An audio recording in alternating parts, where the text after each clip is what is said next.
The price of trust. The quantum display flickered in Dr. Sarah Chen's laboratory aboard Jupiter Research Station, casting an eerie blue glow across her face. Her eyes narrowed as she studied the data streaming across multiple holographic screens. After 50 years of humanity's membership in the Galactic Council, something wasn't adding up. "Computer, run that analysis again," she commanded, her voice steady despite the growing unease in her gut. The artificial intelligence complied, processing the decades of technological development data she had gathered. Sarah pushed back from her desk, running her fingers through her short black hair as she watched the patterns emerge once more. The numbers didn't lie. Humanity's technological advancement rate had dropped by 63% since joining the Concordat. While their alien allies claimed to be sharing knowledge, the data showed a systematic suppression of human innovation. Every breakthrough in quantum mechanics, every leap in propulsion technology, somehow found itself buried in bureaucratic red tape or simply vanished into the Concordat's vast archives. Sarah's communication terminal chimed, startling her from her thoughts. Admiral Marcus Hayes's weathered face appeared on the screen, his expression grim. "Dr. Chen, we need to talk." "Secure channel. Authorization Omega-7. The lab's security protocols engaged automatically, creating an impenetrable bubble of privacy. "What's wrong, Admiral?" "Your latest report landed on my desk this morning." "Tell me you're wrong about this." Sarah shook her head. "I've run the analysis 17 times. The Concordat isn't helping us advance. They're holding us back. But that's not even the worst part." She transmitted a new set of data to his terminal. "Look at their fleet movements over the past 6 months." The Admiral's face paled as he studied the information. Concordat warships had been slowly repositioning themselves throughout human space, establishing a net that could cut off Earth's colonies from each other in a matter of hours. "They're preparing for something," he muttered. "We need to act fast," Sarah urged.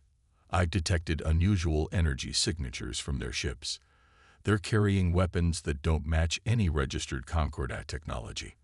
Whatever they're planning, it's not peaceful." "I'll alert the Joint Chiefs," Hayes replied. "In the meantime, you need to accelerate Project Prometheus. If you're right about this, it may be our only chance."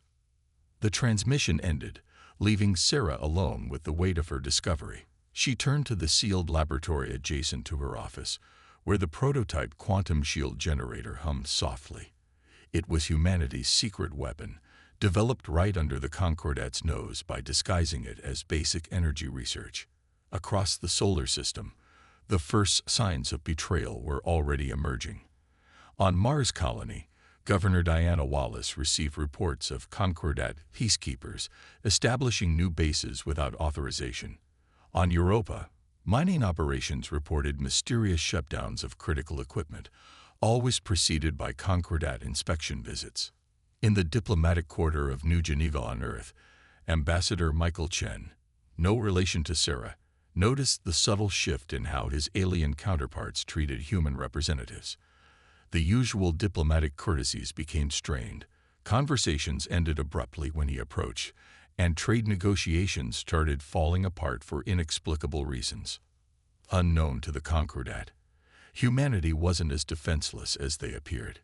Deep within the asteroid belt, hidden shipyards had been constructing vessels that incorporated both stolen Concordat technology and unique human innovations. Admiral Hayes had authorized this secret fleet's creation 5 years ago, after the first suspicious patterns emerged. Sarah spent the next 48 hours fine-tuning the quantum shield prototype, knowing that time was running out. The shield technology was revolutionary. It could absorb enemy fire and convert it into usable energy, effectively turning an opponent's strength against them. If it worked, it would give humanity a fighting chance against the Concordat's superior numbers. Her breakthrough came at 300 hours, Earth Standard Time. The prototype successfully maintained stability at full power for over an hour, far exceeding previous tests. Sarah immediately transmitted the results to Admiral Hayes using a quantum-encrypted channel that the Concordat couldn't detect. The response came back instantly. "Begin mass production. Authorization granted for Protocol Zero. Protocol Zero was something Sarah had hoped would never be necessary. It meant that war was inevitable, and humanity would strike first rather than wait for the Concordat's betrayal. The next 12 hours were a blur of activity as her team began replicating the quantum shield technology while maintaining absolute secrecy. In high orbit above Earth, the Concordat's massive diplomatic station spun serenely, its crystalline structures gleaming in the sunlight. Ambassador Chen sat in yet another council meeting, listening to the Concordat representatives drone on about trade regulations. His neural implant buzzed softly. A message from Admiral Hayes. Get out. Now. Without showing any sign of alarm, Chen excused himself from the meeting, citing a minor diplomatic matter that required his attention. As he walked calmly toward his private shuttle, he noticed increased activity among the Concordat security forces. They were mobilizing, but trying to hide it. He was halfway to his shuttle when the first explosion rocked the station. The Concordat had launched their attack, but humanity had been ready. As emergency sirens blared, Chen sprinted the remaining distance, watching in horror as Concordat warships emerged from concealment behind Earth's moon. But they weren't the only ships appearing on sensors. From hidden bases throughout the solar system, humanity's secret fleet emerged, led by Admiral Hayes aboard the UES Prometheus. The ships were smaller than their Concordat counterparts, but incorporated Dr. Chen's quantum shield technology, making them far more formidable than they appeared. The first battle for Earth's freedom was about to begin, and humanity was done playing by the Concordat's rules. As Sarah watched the sensor feeds from her laboratory on Jupiter Station, she knew that everything was about to change. The price of trust had been high, but humanity's response would reshape the galaxy forever. Admiral Hayes's voice echoed through all human communication channels. All ships, battle stations. Operation Phoenix is now in effect. Show them what humanity can do when pushed too far. The quantum shields hummed to life across the human fleet, their blue-white glow a testament to humanity's ingenuity and determination. The Concordat had sought to keep humanity contained and controlled, but they were about to learn a harsh lesson about underestimating the human spirit. Silent strike. The Martian sky burned crimson as Concordat warships descended through the thin atmosphere. Colonel Maya Rodriguez watched from the underground command center of Olympus Base as the enemy vessels approached with ruthless precision. The Colonial Defense Grid, pride of Mars's military forces, had barely slowed them down. Status report, she demanded, her voice cutting through the chaos of the command center. Multiple breaches in sectors 7 through 12, her tactical officer responded. They're using some kind of energy weapon we've never seen before. It's cutting through our best shields like they're not even there. Maya's jaw tightened. The Concordat had been holding back their true military capabilities for decades. Her hands flew across the tactical display, redirecting what remained of Mars's defensive forces. Begin evacuation protocol Delta. Get our civilians to the deep shelters. The ground shook as another bombardment hit the surface. Warning lights flashed across the command screens as more defense platforms fell. Maya knew they couldn't hold out forever, but they needed to buy time for Earth's response. In orbit, the battle raged with unprecedented fury. The Concordat's massive dreadnoughts unleashed salvos of plasma fire, while their smaller vessels darted between human defense platforms with lethal precision. But humanity's ships, though fewer in number, fought with desperate innovation. Admiral Torres, commanding the experimental Ghost Fleet from the stealth carrier UES Shadowbreak, watched the tactical display with calculated focus. His ships, equipped with next-generation cloaking technology, were humanity's ace in the hole. All Ghost Fleet vessels, execute pattern Sierra 9, he ordered. Hit and fade. Target their command and control systems. The Ghost Fleet's attack was devastating. Appearing seemingly from nowhere, human vessels struck at crucial weak points before vanishing again into the void. Concordat ships, designed for direct confrontation, struggled to counter an enemy they couldn't track. But the Concordat's numbers were overwhelming. For every ship they lost, 3 more seemed to take its place. Mars's orbital defenses were crumbling, and the colony's ground forces were being systematically destroyed. Back on Earth, the Strategic Command was in crisis. General Elena Santos stared at the holographic display showing Mars' desperate situation. "We need to launch a counteroffensive now," she insisted to the gathered military leadership. "If we commit our reserves to Mars, Earth will be vulnerable." Admiral Hayes countered. "The Concordat planned this perfectly. They're forcing us to choose between our colonies and our homeworld." On Jupiter Station, Dr. Chen worked frantically to complete the integration of her quantum shield technology into the defensive grid. Her latest simulations showed promising results, but they needed more time they didn't have. A priority transmission cut through all channels. It was Colonel Rodriguez from Mars. "This is Olympus Base to all human forces. We've detected Concordat forces deploying some kind of terraform-class weapon. They're not just trying to conquer Mars. They're planning to make it uninhabitable." The news sent shockwaves through the human command structure. The Concordat wasn't just fighting for dominance. They were attempting genocide. Admiral Torres made a decision that would change the course of the war. "Ghost Fleet, new orders. We're executing Operation Dark Star. All ships, prepare to implement sacrifice protocols." The Ghost Fleet's crews knew what this meant. Their ships' experimental reactors could be overloaded to create localized quantum singularities. It was a suicide mission, but it might save Mars. As the Ghost Fleet emerged from stealth near the Concordat's terraform weapon platforms, Torres transmitted one final message: "For Earth and Mars, remember us." The explosion was visible from the Martian surface, a cascade of artificial black holes that tore through the heart of the Concordat fleet. The terraform weapons were destroyed, along with a third of the invasion force. But the Ghost Fleet was gone, its sacrifice marking the true beginning of humanity's fight for survival. In the aftermath, as Maya Rodriguez coordinated the evacuation of Mars' remaining population, she received an encrypted transmission from Earth. It was a simple message that would become humanity's rallying cry: "Remember the Ghost Fleet. This is only the beginning." Dr. Chen, watching the data from the battle, made a crucial discovery. The quantum singularities created by the Ghost Fleet's sacrifice had revealed a fundamental weakness in Concordat shield technology. She immediately began modifying her quantum shield designs, knowing that humanity's next generation of warships would need every advantage they could get. On Earth, military leadership enacted Protocol Omega, the complete mobilization of human industry for war. Hidden factories in the asteroid belt began mass-producing ships equipped with Chen's improved quantum shields. Training programs were accelerated, and every available resource was directed toward one goal: survival. The Concordat had won the battle for Mars, but their victory came at a terrible cost. They had expected humanity to break under their initial assault.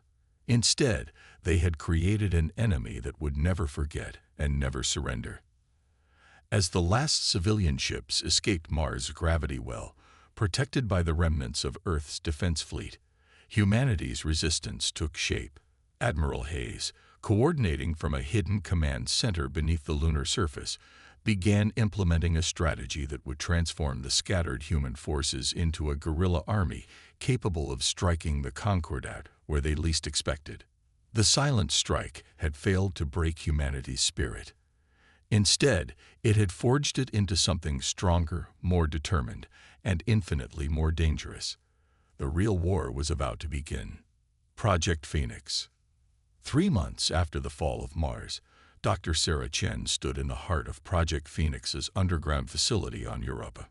The ice moon's thick frozen surface provided perfect cover for humanity's most ambitious weapons development program.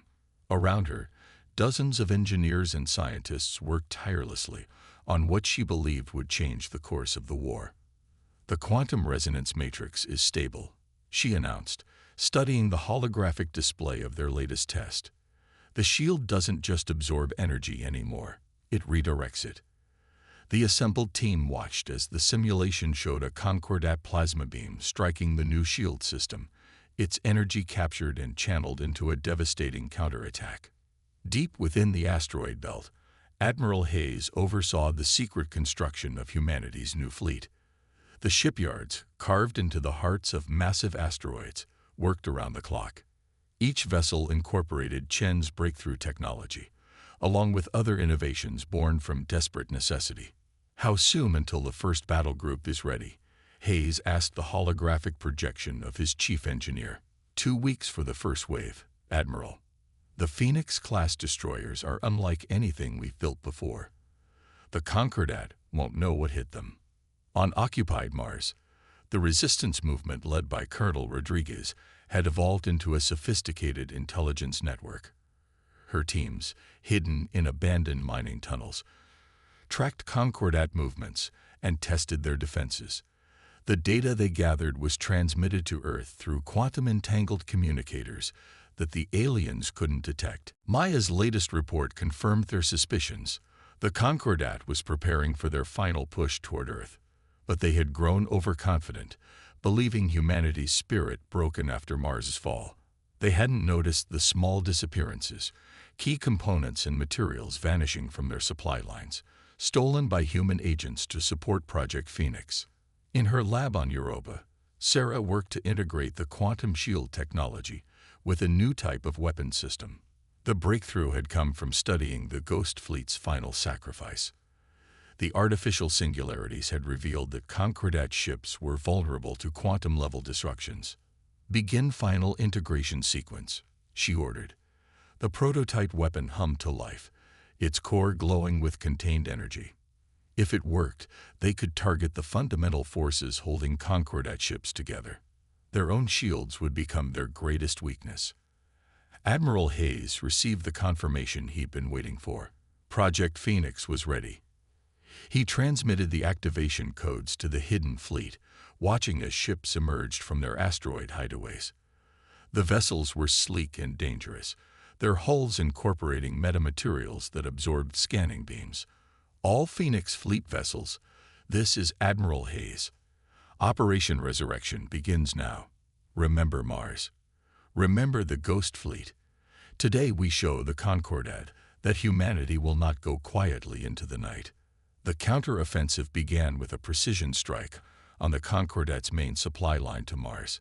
Phoenix-class destroyers appeared from hyperspace, their quantum shields flaring as they absorbed enemy fire. The captured energy was channeled into their main weapons, creating a cascading effect that ripped through Concordat defenses. In orbit around Mars, Colonel Rodriguez's resistance fighters launched their part of the operation. Small teams in stealth suits infiltrated Concordat installations, planting quantum resonance bombs developed by Dr. Chen. The devices synchronized with the attacking fleet's weapons, creating a web of destructive energy that trapped the occupation forces.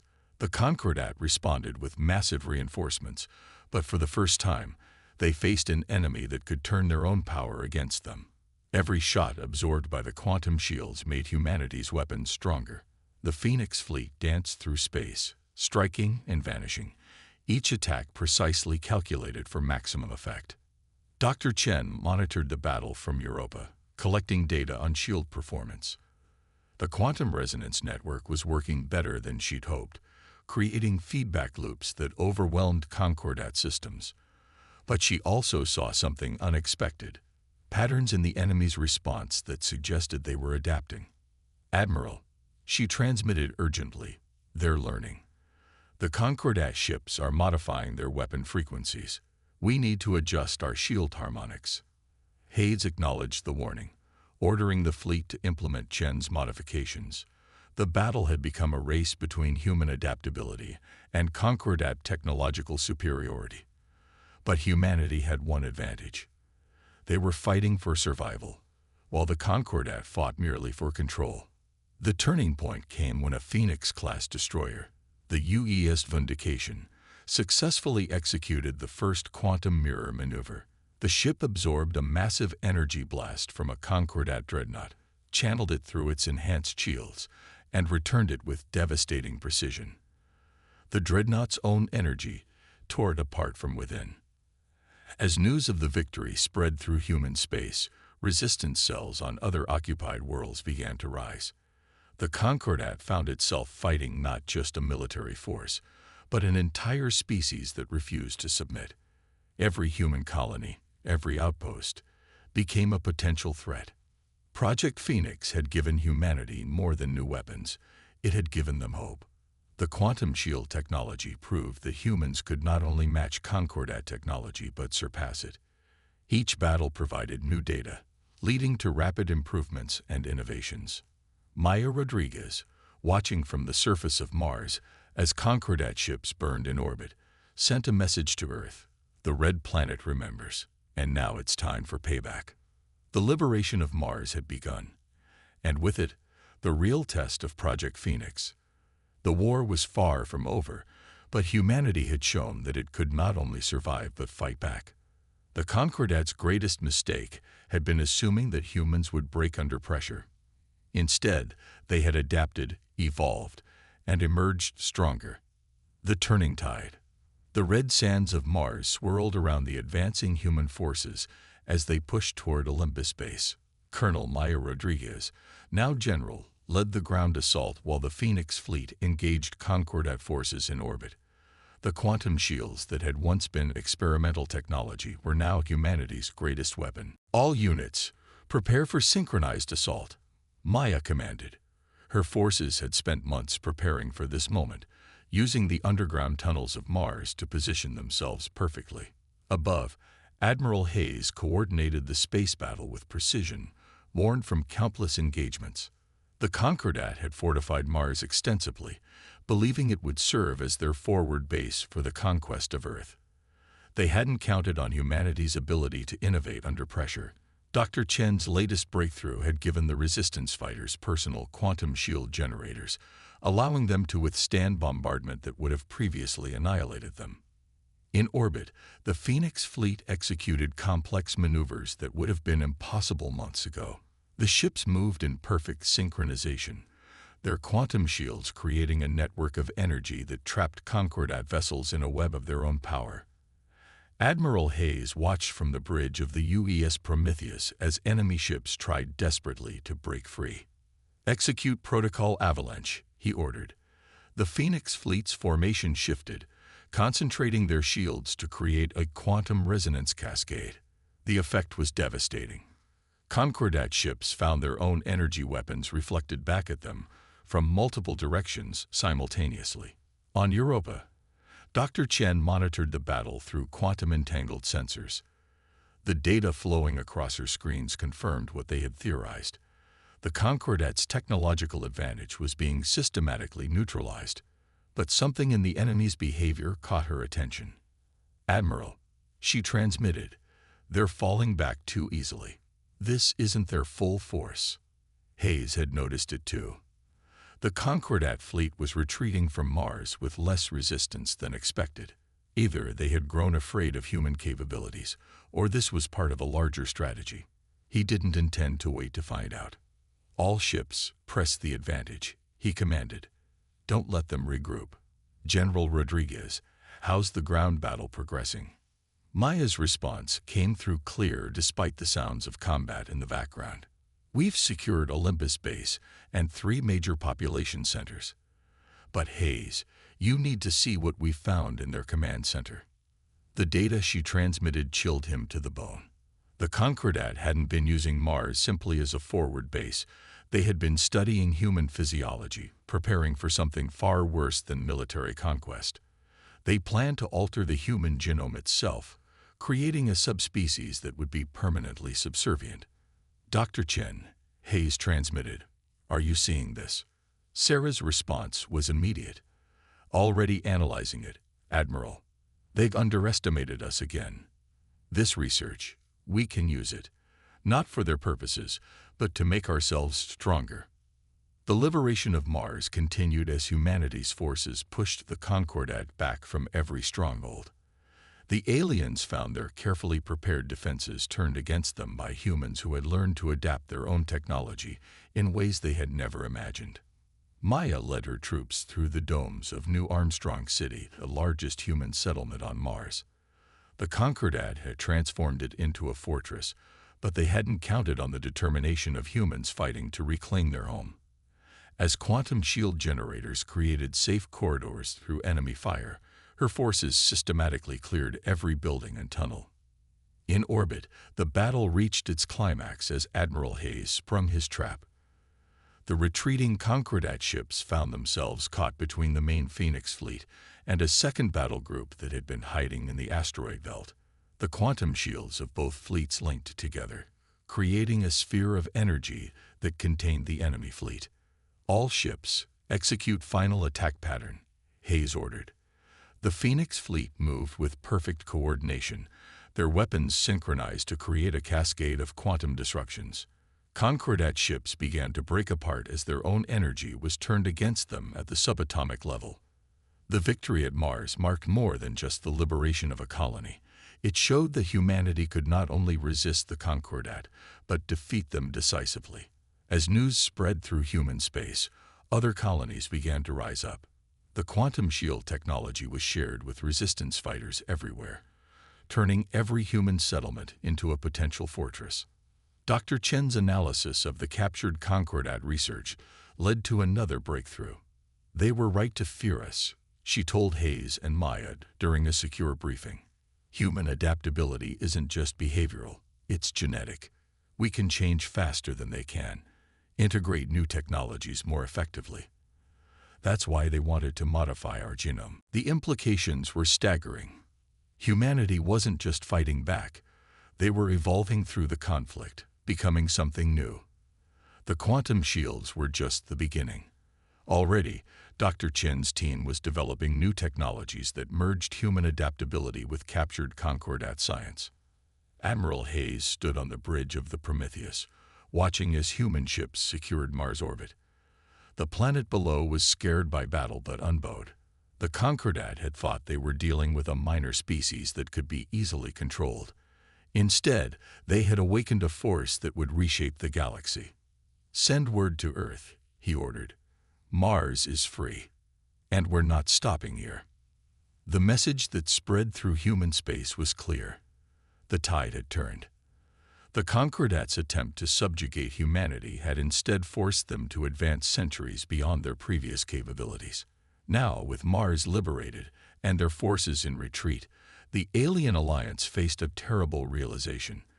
They had created their own worst nightmare. Dawn of independence. The Concordat High Council gathered in their sacred chambers on Axis Prime, their ancestral capital world. For the first time in 10,000 years, fear permeated the ancient hall.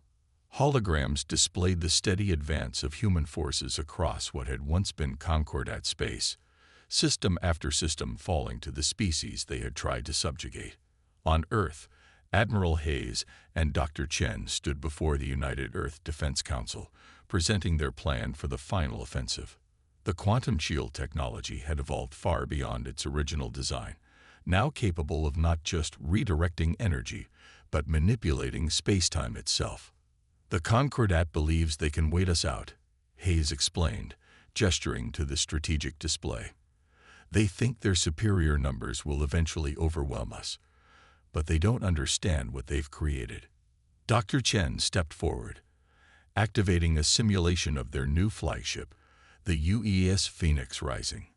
"We've integrated everything we've learned about Concordat technology with our own innovations. This ship isn't just a weapon. It's the next step in human evolution."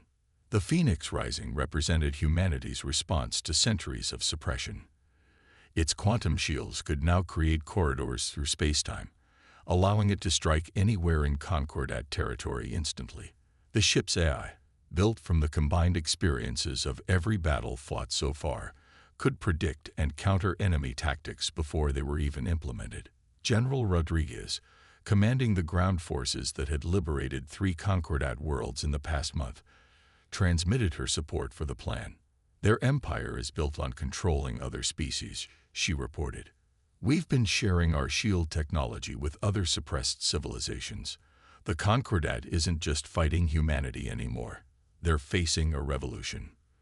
The final battle began not with a massive fleet engagement, but with a single ship. The Phoenix Rising emerged from quantum space directly above Axis Prime, its presence sending shockwaves through Concordat society. No enemy vessel had penetrated their home system's defenses in millennia.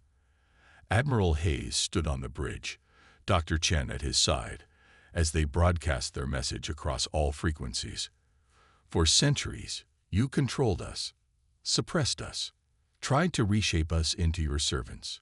Today that ends, not just for humanity, but for every species you've dominated.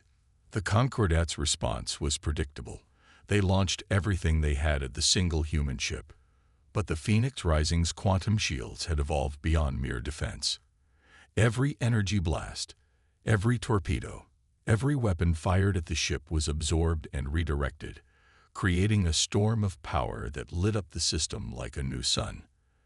As the Phoenix Rising engaged the Concordat home fleet, the rest of humanity's forces executed their part of the plan. Ships appeared in every major Concordat system simultaneously, using the quantum corridor technology to bypass traditional defenses. On a dozen worlds, oppressed species rose up, armed with human technology and burning with the desire for freedom. Dr. Chen monitored the quantum field readings as the battle unfolded. "The network is stable," she reported. "Every ship is connected. Every shield is holding." The quantum technology that had started as a defensive measure had become something far more, a way to unite different species and technologies in ways the Concordat had never imagined possible. The Concordat's mighty fleets, built over thousands of years of dominion, found themselves outmaneuvered and overwhelmed.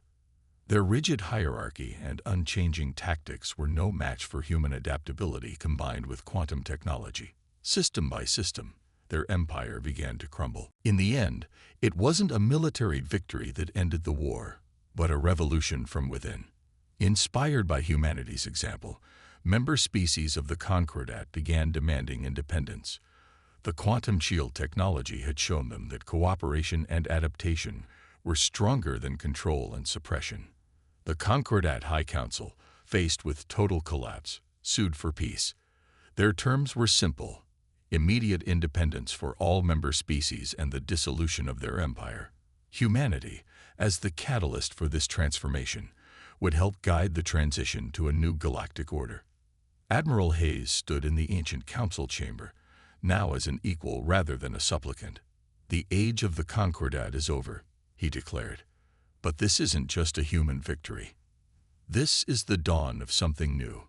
A galaxy where species work together, not through force or control, but through mutual respect and shared innovation." Dr. Chen's quantum network became the foundation for a new form of interstellar cooperation. The technology that had won the war now connected worlds and species in ways previously unimaginable. Trade, cultural exchange, and scientific advancement flourished as barriers between civilizations broke down. General Rodriguez, speaking from the surface of the last liberated world, summed up what many were feeling. They tried to break us, to control us, to remake us in their image. Instead, we remade the galaxy. The story of humanity's rise from suppressed species to galactic power became legend. But the true legacy wasn't the military victory or even the technological achievements. It was the lesson that no force, no matter how ancient or powerful, could suppress the human spirit's drive to adapt, innovate, and grow. As the new era dawned, ships of all species gathered around Earth, their quantum shields linking in a display of unity that lit up the sky. The message was clear. The future would not belong to empires or controllers, but to those who could adapt, cooperate, and evolve together. The Phoenix Rising's quantum corridor technology had broken down the physical barriers between worlds. Now, the real work could begin, building a galaxy where every species could reach its full potential, free from suppression and control. Humanity had not just won its independence, it had sparked a revolution that would reshape the cosmos forever.